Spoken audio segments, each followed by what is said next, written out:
আমি এই বক্তব্যটা করেছিলাম যে মহিলাদের জন্য শাড়ি পরে কেন নামাজ হবে না। কিছু কিছু মৌলভী সাহেব বলছে হ্যাঁ তুমি বেশি বোঝো। আরে বেশি বোঝার কি আছে, শাড়ি পরে নামাজ পড়লে নামাজ হবে না।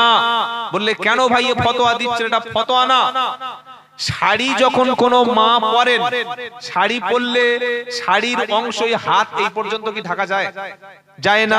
টেনে টুনে এখানে আনলো, যখন সেজদায় চলে গেল হাতের অংশটা খুলে গেল, মাথার চুলটা সেজদায় গিয়ে বার হয়ে গেল, পায়ের গোড়ালির উপর থেকে অংশটা ওপেন হয়ে গেল, পিঠের কাপড়টা সেজদা বা রুকু থেকে ওঠানামা করার সময় সরে গেল। সে যদি অন্ধকার ঘরেও নামাজ পড়ে, মুখের মুখমণ্ডল, দুই হাতের কবজি, পায়ের পাতা ছাড়া শরীর থেকে অন্য কোনো অংশের কাপড় যদি নামাজের অবস্থায় কোন মায়ের সরে যায়, হটে যায়, তাহলে তার নামাজটা সঙ্গে সঙ্গে ভেঙে যাবে। কথাটা কি বলেছি এটা বুঝতে পেরেছেন? মুখমণ্ডল, দুই হাতের কবজি আর পায়ের পাতা এছাড়া শরীরের অন্য কোন অংশের কাপড় যদি নামাজ পড়া অবস্থায় কোন মেয়ের, যেমন হাতটা, পিঠের কাপড়, বুকের কাপড়, মাথার চুল একটু খুলে যায়, তার নামাজটা নষ্ট হবে। তাহলে শুধু যদি শাড়ি পরে, উপরে ওড়না না পরে, উপরে হাফ বোরকা যদি না পরে, ওই অবস্থায় নামাজ পড়লে শাড়ি কি সতর ঢাকা থাকবে? কি বলছেন? থাকবে না। সবচেয়ে উত্তম হলো মহিলাদের জন্য সালোয়ার কামিজ, চুড়িদার পরা। আল্লাহ আমাদের মায়েদেরকে সঠিকটা বোঝার তৌফিক দান করুন, যেমন আমি। তাহলে আল্লাহ পাক কি বললেন? নামাজের সময় উত্তম পোশাকটা তুমি পরে নাও। এবার আসল কথা বলছেন এই বিড়ি সিগারেট কি, কুলু ওয়াশরাবু ওয়ালা তুসরিফু ইন্নাহু লা ইউহিব্বুল মুসরিফিন।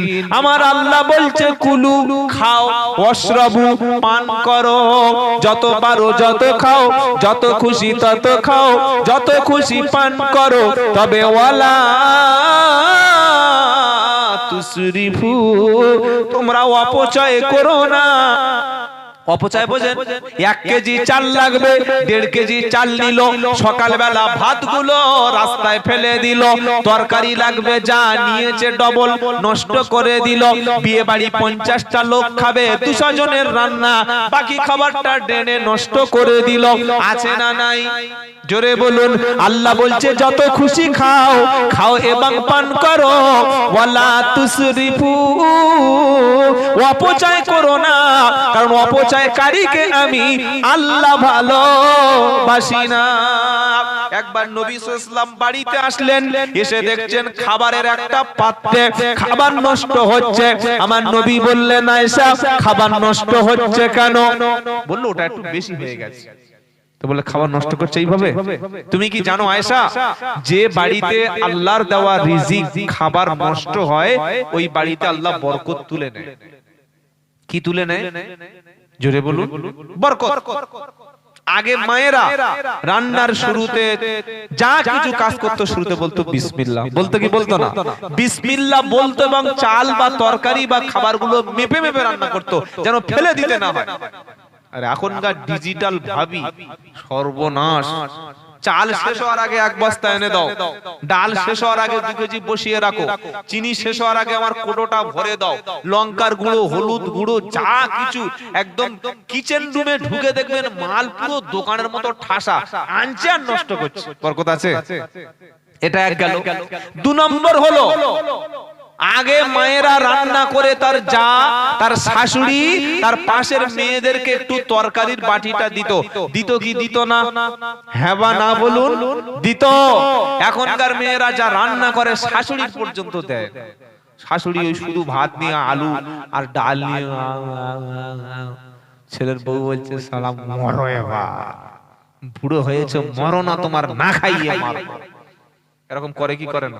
কি গো নবী বললেন আবু জার তুমি যখন তরকারি রান্না করবে তরকারির ঝোলটা জুসটা সুরোটা একটু বেশি করে দেবে আর তুমি প্রতিবেশীকে একটু দিয়ে খাবে। নবী বললেন ইসলামের মধ্যে সবচাইতে উত্তম কাজ হলো দুটো, একটা হলো পরিচিত অপরিচিত সবাইকে সালাম দাও, 2 নম্বর হলো ক্ষুধার্তকে তুমি খাবার দাও আর আল্লাহর জান্নাতে প্রবেশ করো। মানুষকে খাইয়ে জান্নাত পাওয়া কি যায় না? যায়। আমি গলা পর্যন্ত খেলাম, পেটে যায় না, ইনো খাচ্ছে ফের খাচ্ছে, যায় না আইসক্রিম খাচ্ছে ফের খাচ্ছে, খেয়ে ভেতরে মাল ঢুকছে না, ফান্টা মাজা কোকা কোলা 7 আপ খেয়ে ফের 5 কেজি বসে। কি সর্বনাশ!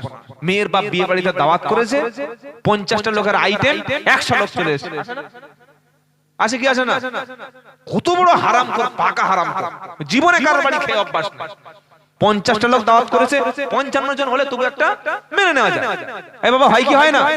50টা লোকের দাওয়াত, 100 লোক চলে এসেছে।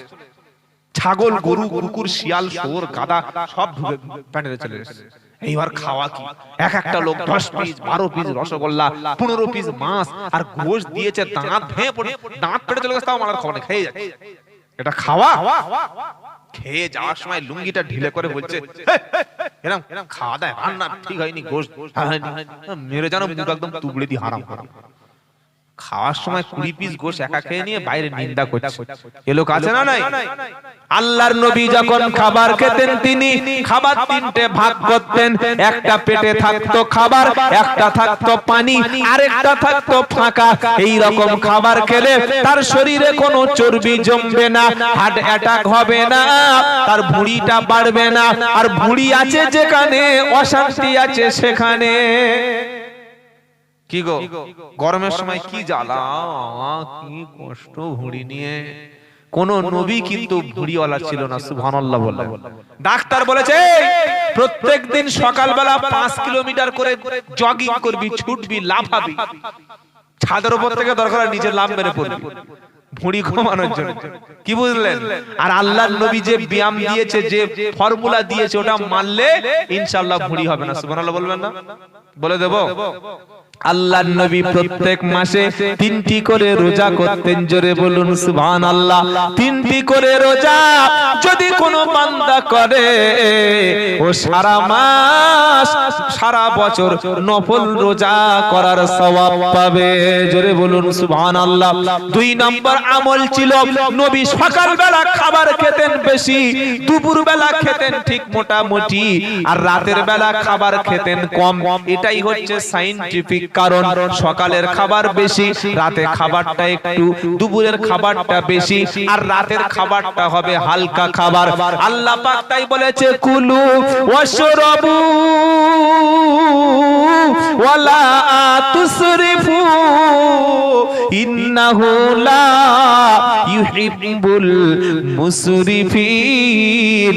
যত খুশি খাও, খাও এবং পান করো, কিন্তু ওয়ালা তুসরিফু, অপচয় করো না, কারণ অপচয়কারীকে আমার আল্লাহ কখনো ভালোবাসে না। তাহলে বিড়ি যারা টাকা দিয়ে কিনে খায় এরা অপচয় করে কি করে না? জোরে বলুন। যেহেতু বিড়ি সিগারেট খৈনি জর্দা গুটকা পান শেখর কোনো কাজে লাগে না, এটা অপচয় কিনা? অপচয়। আর এই অপচয় যারা করে তাদের শাস্তি কি? ইন্নাল মুবাদ্দিদিনা কানু ইখওয়ানাশ শায়াতিন ওয়া কানাশ শাইতানু লিরাব্বিহি কাফুরা। 15 নম্বর পারা, 3 নম্বর পৃষ্ঠা, 13 নম্বর লাইনের 27 নম্বর আয়াত সূরা বনী ইসরাইল। ইন্নাল মুবাদ্দিরিনা কানু ইখওয়ানাশ শায়াতিন ওয়া কানাশ শাইতানু লিরাব্বিহি কাফুরা। নিশ্চয়ই প্রয়োজন ছাড়া অতিরিক্ত খরচ যারা করে তারা হলো শয়তানের ভাই। ছেলের বয়স 9 বছর, মুসলমানি দেয়নি। ও ভাবি বলে কি হুজুর, ছেলে মুসলমানি হয়েছে না? কেন? তোমার দাদা বলছিল একটা গরু কিনবে তারপরে মুসলমানি দেবে। গরুর মুসলমানি দেবে না ছেলে দেবে? কার দেবে মুসলমানি? গরুর? কার মুসলমানি হবে? ছেলে। তো ছেলের মুসলমানির সাথে গরুর কি সম্পর্ক? বললে না, আত্মীয় স্বজন, মামা মামি আমার ভাড়া ভাই আসবে, ওরা আশা করে আছে ছেলের মুসলমানি খাবে। ছেলের নাকি মুসলমানি খাবে আর চামড়া টাকা খাবে নাকি? ছি ছি ছি, তওবা তওবা, পুরো একটা ফালতু অনুষ্ঠান, ফজল অনুষ্ঠান। শরিয়াতে যেটা কাজ মুসলমান সেটা করবে না। ছেলেকে টাকা দিয়ে ভালো স্কুলে ভর্তি করো, ওদিকে হিম্মত নাই। ছেলেকে প্রথমে কোরআন শিখিয়ে নাও, হিম্মত নাই। ইমাম সাহেবের হাতে মাসে 200 টাকা করে দিয়ে ছেলে যাতে কোরআন শিখতে পারে, মেয়েটা যাতে নামাজ পড়তে পারে, সেজন্য মাসে 200 টাকা ইমাম সাহেবের দাও, ও দেবে না। ইমাম সাহেব এখানে আছে নাকি? কে আপনি? মক্তব মাদ্রাসা চলো তো, কবাসা করে দেয়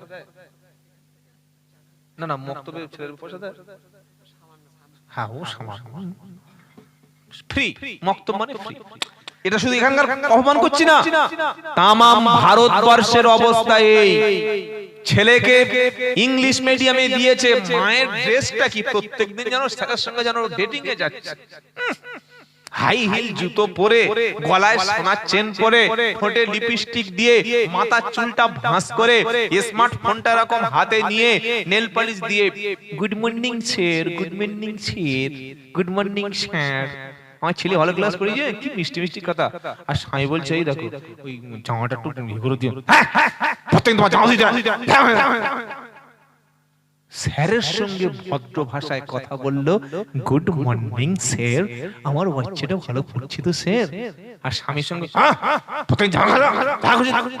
কি কে এই সংসারে শান্তি হবে?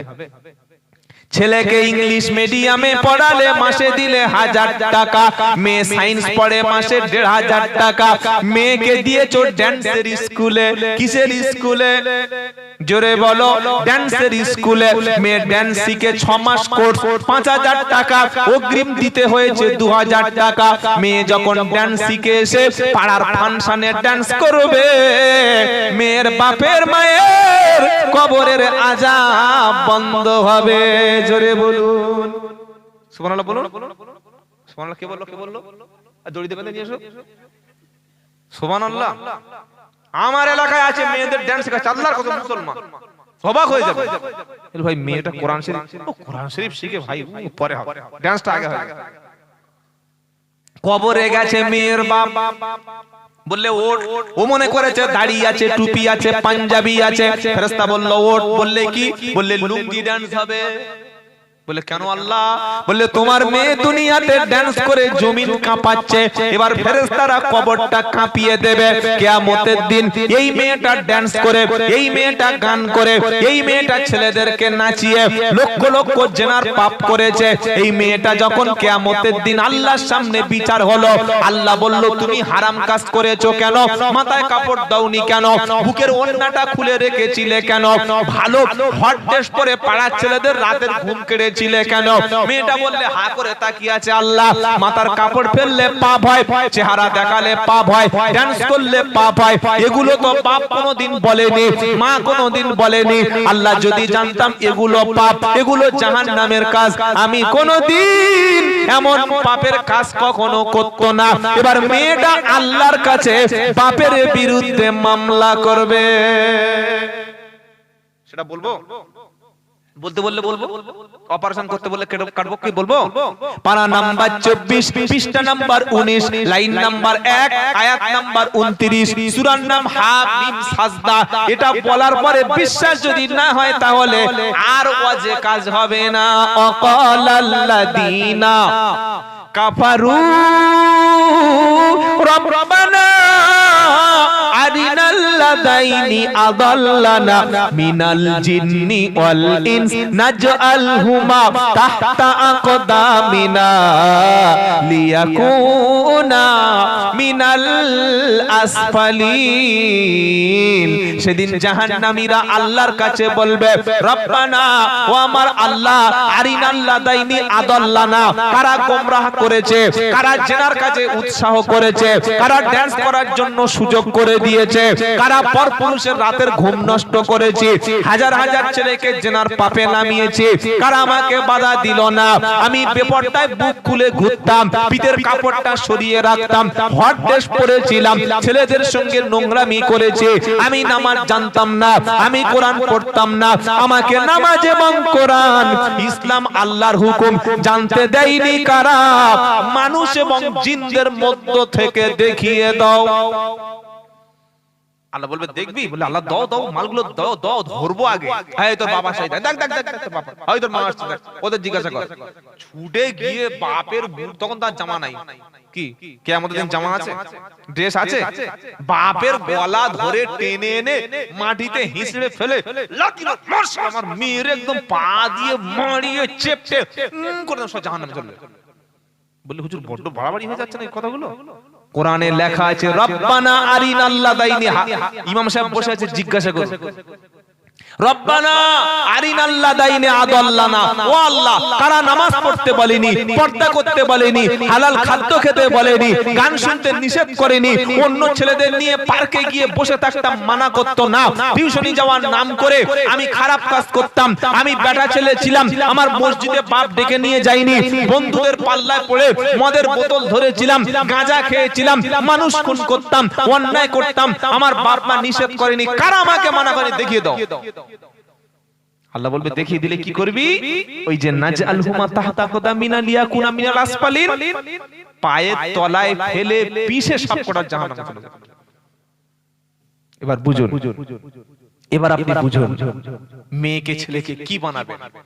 আর যারা ছেলেকে মেয়েকে শিক্ষিত বানিয়েছে, লেখাপড়ার শিক্ষা দিয়েছে, ভদ্র বানিয়েছে, পরেশগার বানিয়েছে, এমনও মা সমাজে আছে, এমনও আমার যুবতী বোন আছে, রাস্তায় বার হলে পরপুরুষ দেখলে মুখ নিচু করে, পরপুরুষ দেখলে মাথাটা নিচু করে, পরপুরুষ দেখলে সাইড থেকে যায়, মাথার চুলটা খুলে কাউকে দেখায় না, নিজের ফোন নাম্বারটুকু দূরের কথা নিজের ফোন পর্যন্ত ব্যবহার করে।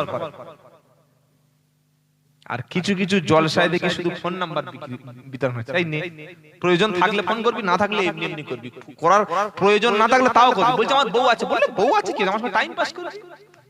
কত বড় হারামি ছানা, একবার চিন্তা করো।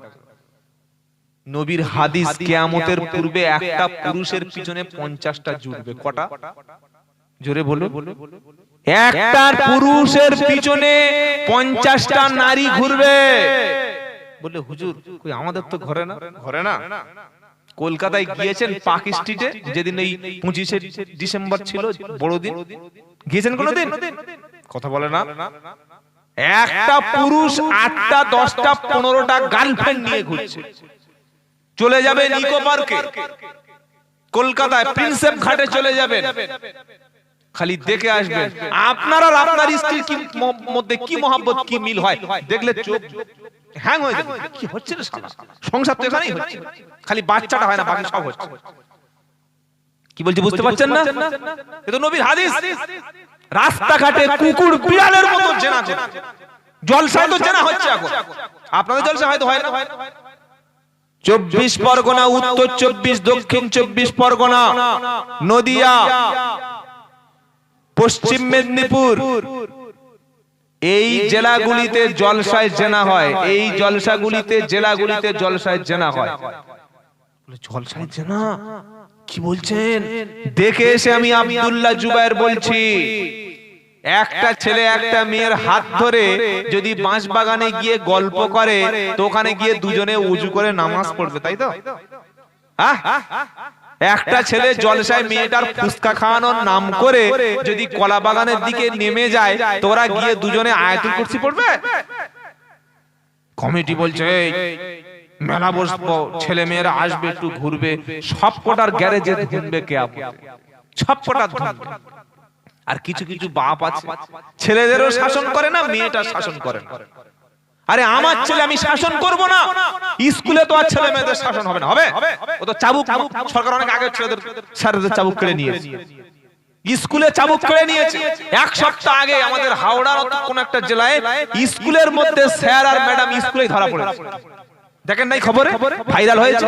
আপত্তিকর অবস্থা, স্কুলে জানা চলছে। আপনি কোথায় আপনার মেয়েকে পড়তে পাঠাবেন? কোন স্কুলে পড়াবেন? কোন টিউশনি মাস্টার কাছে আপনার মেয়েকে পড়াবেন? স্কুলে শিক্ষক মশাইরা হচ্ছে পিতৃ সমতুল্য, বাবার সমতুল্য শিক্ষক মশাই। এই শিক্ষক মশাই বাবার সমতুল্য, আর যিনি শিক্ষিকা, যিনি ম্যাডাম, তিনি মায়ের সমতুল্য। বাবার মা যদি স্কুলে জেনায় লিপ্ত হয়, উলঙ্গ যদি হয়, তো ছাত্ররা সেখানে কি করবে? সেখানে কি শিখবে? সেজন্য আপনার সন্তানকে আপনি কন্ট্রোল করুন, প্রত্যেকটা পদক্ষেপ আপনার সন্তানকে ফলো করুন। সে নামাজ পড়ছে কিনা, কোন ছেলেদের সঙ্গে মিশছে, কোন বন্ধুদের সঙ্গে মিশছে, সে কাদের সঙ্গে গিয়ে পার্কে যাচ্ছে, কাদের সঙ্গে চা খাচ্ছে, কাদের সঙ্গে ঘুরতে বার হচ্ছে, প্রত্যেকটা ছেলে এবং মেয়েকে বাপ এবং মা 24 ঘন্টা মনিটরিং করুন। যদি না করেন, ওই ছেলেটা, আপনার সোনার টুকরা ছেলেটা, একদিন না একদিন নেশার সঙ্গে যুক্ত হয়ে যাবে। যাচ্ছে কি যায় না? যায় না, যাচ্ছে। ওই মেয়েটা যে বোরকা ছাড়া রাস্তায় চলতো না, হাই স্কুলে গিয়ে সে এখন বোরকা দেখলেই গালিগালাজ করে, জাহান্নামে চলে যাচ্ছে, বাঁচার উপায় নাই। তাই ছেলে এবং মেয়েকে কোনোদিন কুশিক্ষা দেবেন না, সুশিক্ষা দেবেন। বলুন ইনশাআল্লাহ, বলুন ইনশাআল্লাহ। তাহলে কোরআন কি প্রমাণ করলো? ইন্নাল মুবাদ্দিরিনা কানু ইখওয়ানাশ শায়াতিন ওয়া কানাশ শাইতানু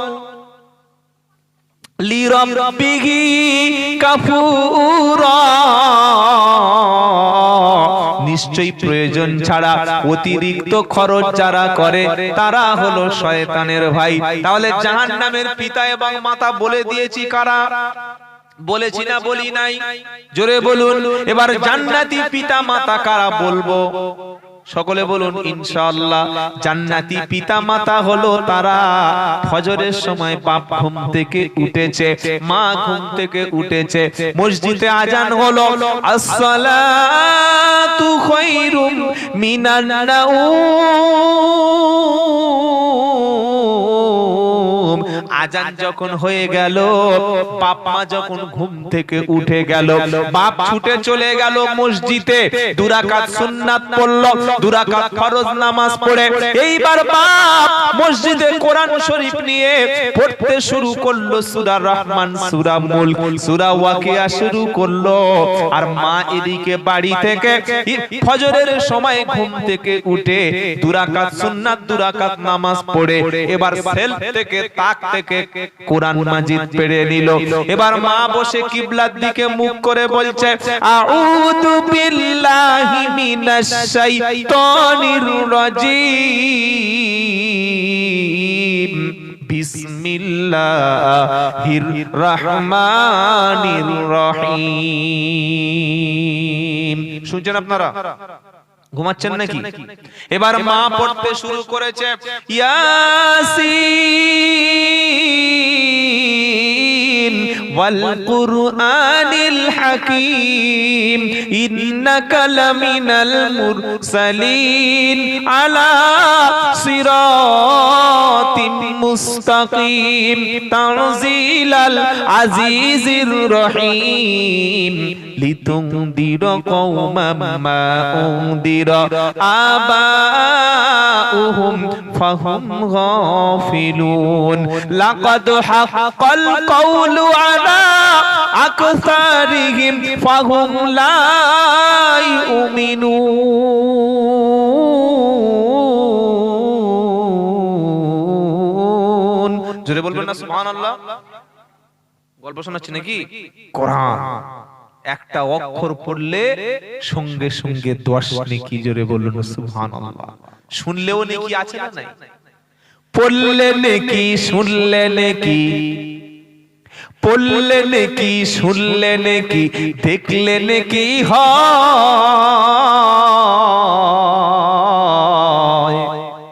আর কোরআন পড়ে মেনে নিলে জান্নাত পাওয়া যায়।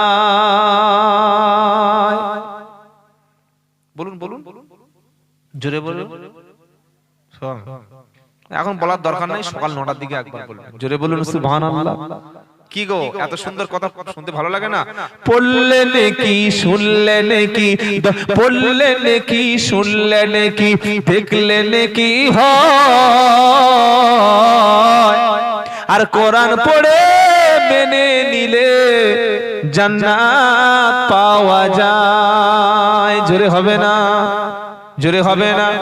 মা পড়ছে ইয়াসিন সূরা শুরু করেছে, বাচ্চাগুলো ঘুম থেকে উঠে মায়ের কাছে বসে তারাও কোরআন শুনছে। আমার আল্লাহ বলছে ফেরেশতারা, যে বাড়িতে কোরআন দিয়ে দিনটা শুরু হলো, ইয়াসিন দিয়ে শুরু হলো, আমার নবী সাল্লাল্লাহু আলাইহি সাল্লাম বলে, আল্লাহর নবী বলেছেন সূরা ইয়াসিন যে ব্যক্তি একবার পড়বে, আল্লাহ তাআলা তার আমলনামায় 10 খতম কোরআন শরীফের সওয়াব লিখে দেবে।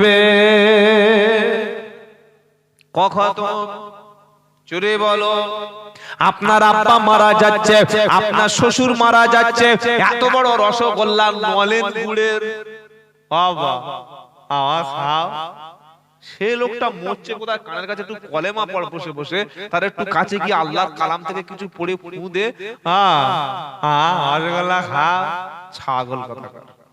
যখন বেঁচে ছিল কোনোদিন খাইয়েছ? বেঁচে থাকা অবস্থায় বাপের ভাত দেয় নাই, শ্বশুর সারা জীবন বেঁচে ছিল, কোনদিন একটা মিষ্টি কিনে দেয় নাই, শ্বশুর মরণের সময় হয়ে এসেছে, এবার নাটক শুরু করেছে, ড্রামা। কারণ সকলে বললো দেখেছো কি জামাই রে বাবা, বড় জামাইটা মির্জাফর জানিস, শ্বশুর মরে যাচ্ছে মিষ্টি আনেনি। এই জন্য নলেন গুড়ের 10 টাকার মাল 20 পিস এনে শ্বশুর খাবে না। ওই সময় খাওয়ার সময় না মরার সময়? আরে বলছেন না কেন? মরার সময়। মরার সময় কানের কাছে ইয়াসিন পড়লে হয়তো আল্লাহ মরণের কষ্টটা কমিয়ে দিতে পারেন। সুবহানাল্লাহ বলো। মরণের সময় যদি কেউ, আল্লাহর নবী বলেছেন তোমরা মরণের আগে মৃত্যুর পূর্ব মুহূর্তে মুমূর্ষু ব্যক্তির কাছে বসে বসে কলেমা শোনাও, নট কলেমা পড়াও। কি বললাম বুঝতে পারলেন না? কলেমা শোনাও, কলেমা পড়াও না, কলেমা শোনাও। কেন শোনাতে বলেছে? একজন ব্যক্তি মারা যাচ্ছে, ধরুন সেই হারুনের মা মারা যাচ্ছে, আর বাড়ির মেয়েরা বসে বসে কাঁদছে, না ওটা কান্নার সময় নয় ভাই। ওই সময় 3-4 জন বসে বসে ওই অসুস্থ ব্যক্তির কাছে বসে কলেমা শোনাবে। লা ইলাহা ইল্লাল্লাহ, জোরসে বলো, লা ইলাহা ইল্লাল্লাহ, লা ইলাহা ইল্লাল্লাহ, লা ইলাহা ইল্লাল্লাহ মুহাম্মাদুর। এইটা বারবার শোনাবে। ওই অসুস্থ ব্যক্তিটা যদি একবার মুখ দিয়ে শেষ কথা বলে লা ইলাহা ইল্লাল্লাহ, আল্লাহ তাআলা এই অসুস্থ ব্যক্তির পাপটা maaf করে দিয়ে আল্লাহর দয়ার জান্নাত তিনি দান করে দেবে। আর নলেন রসগোল্লার গুড়, রসগোল্লার নলেন গুড়ের রসগোল্লা, লাল মাল একটা 15 টাকা 20 টাকা পিস। সবে গলার কাছে হুলকুমের কাছে এসে শ্বাসকষ্ট শুরু হয়েছে, বাবা গো পানি দাও। সেই সময় 20 টাকার নলেন গুড়ের মাল ভিতরে দিয়ে আঙুল দিয়ে ঠেসে দিয়েছে, মরে গেছে। ও জোর করে মেরে দিয়েছে, তাই না? এই কলেমাটা পড়, কোরআন শরীফটা পড়, ওর কাছে একটু ইয়াসিনটা পড়, ও সব হুঁশ নাই। বেঁচে কি 2 ঘন্টা থাকতো, এমন গুড় দিয়েছে মাল এমনি জাম হয়ে গেছে, রাস্তা বন্ধ, তার পাইপ জাম করে দিয়েছে না, তাই না? এটা নিয়ম। হ্যাঁ, সবচাইতে মানুষের কষ্টটা হয় মরণের কষ্ট। বাবাজিরা, আল্লাহ ভাইরা, কি কষ্ট হয়? ফালাউলা ইযা বালাগাতিল হুলকুম ওয়া আনতুম হিনাইযিন তানজুরুন ওয়া নাহনু আকরাবু ইলাইহি মিনকুম ওয়ালাকিন লা তুবসিরুন। 27 নম্বর পারা 16 নম্বর পৃষ্ঠা 3 নম্বর লাইনে 83 নম্বর আয়াত, সূরার নাম ওয়াকিয়া। ফালাউলা ইদা বালাগাতিল হুলকুম আল্লাহ বলছেন তোমাদের মৃত্যুটা যখন গলার কাছে চলে আসবে, হাত যখন সেলাইন নেবে না, মুখে ওষুধ দিচ্ছে কাজ হচ্ছে না, কপাল যখন ঘেমে যাচ্ছে, যখন আর মুখে ভাষা নাই, চোখে জাল পড়ে গেছে, ঈমানদার ব্যক্তির একটা আলামত বলে যাচ্ছি শোনেন, যদি কোনো মানুষের মৃত্যুর সময় কপালটা ঘেমে যায়, বুঝতে হবে মৃত্যুটা হয়েছে তার ঈমানি অবস্থায়। সুবহানাল্লাহ বলবেন? থাক থাক বলে বেকার কষ্ট দিয়ে লাভ নাই, আমি বলি। মরণের সময় কপালটা ঘেমে যাবে, আর কি হবে? নিজের থেকে সে কলেমা পড়ার চেষ্টা করবে। বলুন সুবহানাল্লাহ। বাবাজিরা, আল্লাহওয়ালা ভাইরা, আমার সোনামণি মা বোনেরা যারা বসে আছেন কোরআন শুনছেন, আমি যদি কলেমার রাস্তার উপর না চলি, নামাজের রাস্তার উপরে না থাকি, মরণের সময় আমার মুখে কলেমা আসবে? আমার মুখে তো হিন্দি গান আসবে, আমার মুখে তো সিরিয়ালের নাম আসবে, আমার মুখে তো নায়ক নায়িকার নাম আসবে। আর আমি যদি দিনে কলেমা পড়ি, নামাজ যদি ট্রেনিং করি, আমার বাড়িতে যদি দিন থাকে, আর মরণের সময় আমার জবান থেকে কলেমা জারি হয়ে যাবে। জোরে বলো। আল্লাহ কি বলছে? ফালাউলা ইদা বালাগাতিল হুলকুম ওয়া আনতুম হিনাইদিন তানজুরুন ওয়া নাহনু আকরাবু ইলাইহি মিনকুম ওয়ালাকিল্লা তুবসিরুন। চক্ষু যখন বন্ধ হবে, হাত যখন থামবে না, কপাল যখন ঘেমে যাবে, মুখে ভাষা থাকবে না, মিষ্টি পাশে দেবে মুখে, ও মিষ্টি ভিতরে যাবে না, ডাক্তার বলবে সেলাইন খুলে ফেলো, আর বেশিক্ষণ বাঁচবে না। কণ্ঠ যখন বন্ধ হবে, সবাই তখন তাকিয়ে থাকবে, আমার শ্বশুর মনে হয় বাঁচবে না। আল্লাহ বলছে, আমি আল্লাহ সারা জীবন তাকিয়েছিলাম, তুমি আল্লাহর দেখতে পেলে না। তোমার জন বয়সে ছিল কাজ, নামাজের সময় হতো না, আর মরণের সময় অজুহাত দিয়ে ক্ষমার রাস্তা পাওয়া যাবে না। তাই হাতে আছে সময় বন্ধু, নামাজ কাজা করো না। আজরাইল একবার এসে গেলে তোমাকে না নিয়ে ঘরে যাবে না। যাবে যাবে যাবে এসে দেখছে রাত্রিবেলা কানে ব্লুটুথ দিয়ে হিন্দি গান, কি মজা করে শুনছে। আজরাইল বলছে ঠিক আছে শুনে নে, কালকে আসবে। তাই তো নাকি? এরকম সিস্টেম আছে। এসে দেখছে স্বামী স্ত্রী দুজনে উলঙ্গ হয়ে নাপাক অবস্থায় বেলা 9টা পর্যন্ত শুয়ে আছে। আজরাইল এসে বলছে তওবা তওবা তওবা, এই তোরা একটু ঠিক হয় না, আমি বিকেল 4টার সময় আসছি। আসবে তো? আসবে আসবে না, আসবে আর বলবে চল, কোনো সুযোগ নাই। ডেকে আনি, একটু দেরি কর, গোসল করি, নামাজ পড়ি, সুযোগ দেবে না। ধরবে আর কথা বলার সময় নাই, কথা বলার সুযোগ দেবে না, বাপ বলতে দেবে না। তার নাম হচ্ছে মালাকুল মাউত। বাপ বলতে বাবা চুপ কর, আবা এখন বাপ চলবে না, এখন চল উপরে চল। তার নাম কি? মৃত্যু। তৈরি আছেন তো? তৈরি আছেন মরণের জন্য ইনশাআল্লাহ? বলেন হ্যাঁ তৈরি আছে। কি তৈরি আছে সে বোঝা যাচ্ছে। আল্লাহ আমাদের সকলকে মৃত্যুর প্রিপারেশন নেওয়ার তৌফিক দেন। বলুন আমিন।